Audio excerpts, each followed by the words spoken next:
নমস্কাৰ, মই ঋতুৰাজবৰগোহাঁই বিভিন্ন নকবিৰ কবিতাসমূহ আপোনালোকৰ মাজলৈ আবৃত্তি ৰূপে আগবঢ়াই আছোঁ।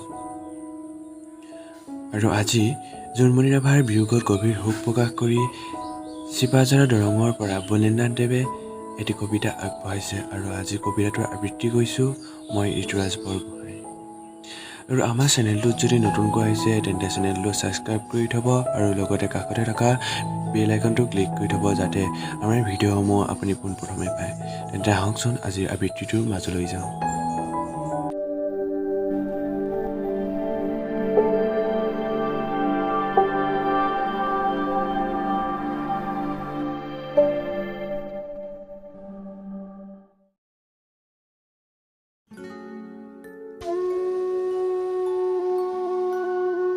Guiding star Jonmoni Rabha.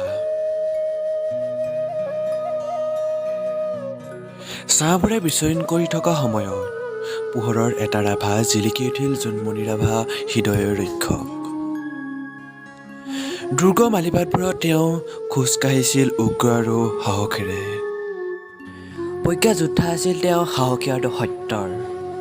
বজ্ৰপাতৰ দৰে তেওঁ মাত, সোণৰ হৃদয় হেৰুৱা আত্মাক পথ প্ৰদৰ্শন কৰা, সহায় কৰা। জ্ঞান্ত পবিত্ৰ তৰোৱাল হিচাপে লৈ হিংসাতিক্ত দৰ্শনৰ বিৰুদ্ধে যুঁজিছিল। ডেকা বুঢ়া জনসাধাৰণক শিকাইছিল বিপদে কঢ়িয়াই অনা অন্ধকাৰৰ বিপদ। Jonmoni Rabha guiding star. নিজৰ নিস্বাৰ্থৰ শক্তিৰে বাট আগবঢ়াই তেওঁ ওচৰ পাজৰৰ আৰু দূৰৰ দুষ্ট মনবোৰক ভদ্ৰতা পাঠ পঢ়াইছিল, অজ্ঞানতাক মচি পেলোৱা ভোৰ পোহৰৰ দৰে। কিন্তু ভাগ্য নিষ্ঠুৰ।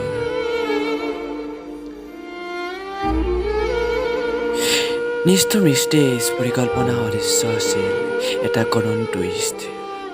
কোনেও অনুভৱ কৰিব পৰা নাছিল এক মুহূৰ্তৰ ভুল খোজত, এটা মাৰাত্মক দৃশ্য, কোনেও বিশ্বাস কৰিব নোৱাৰা আকস্মিক অন্ত। এদিন পাৰ্কখনত ব্যস্ত ভিৰৰ মাজত ঘটিছিল ভাগ্যৰ এটা টুইষ্ট। মৌনতা গভীৰ, জীৱনটো পিছলি যোৱাৰ লগে লগে পোচাক পিন্ধিলেও কেতিয়াও ঘূৰি নাসাজোঁ। খবৰটোৰ বন জুইৰ দৰে বিয়পি পৰিল দুখৰ গধুৰ হৃদয়।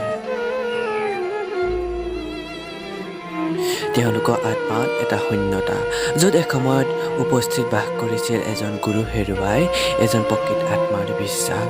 অন্যায় গভীৰভাৱে অনুভৱ হৈছিল, দুখৰ স্কেল নোহোৱা। তথাপিও তেওঁ উত্তৰাধিকাৰ জীয়াই আছে পবিত্ৰ শিক্ষাৰ দৰে। কিয়নো তেওঁ শিক্ষাবোৰ স্থায়ী হৈ থাকে, শক্তিশালীভাৱে প্ৰতিবন্ধ হয়, তেওঁ প্ৰজ্ঞা ৰৈ যায় চিৰন্তন প্ৰেম।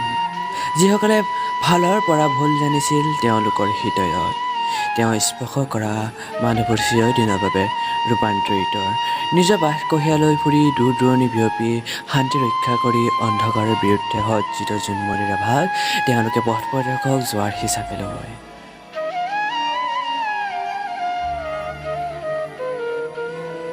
যদিও তেওঁৰ জীৱন অন্ত পৰিল অভাৱনীয়ভাৱে, তেওঁৰ স্মৃতি ৰৈ থাকে এটা পথ প্ৰদৰ্শকৰ হিচাপে।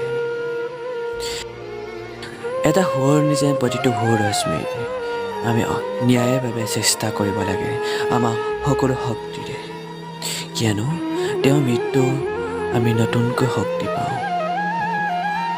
হিংসা, ঘৃণা আৰু বিবাদৰ বিৰুদ্ধে থিয় দিবলৈ, তেওঁ উত্তৰাধিকাৰক সন্মান জনাবলৈ, ইয়াকে আগবঢ়াই নিবলৈ। ধন্যবাদ।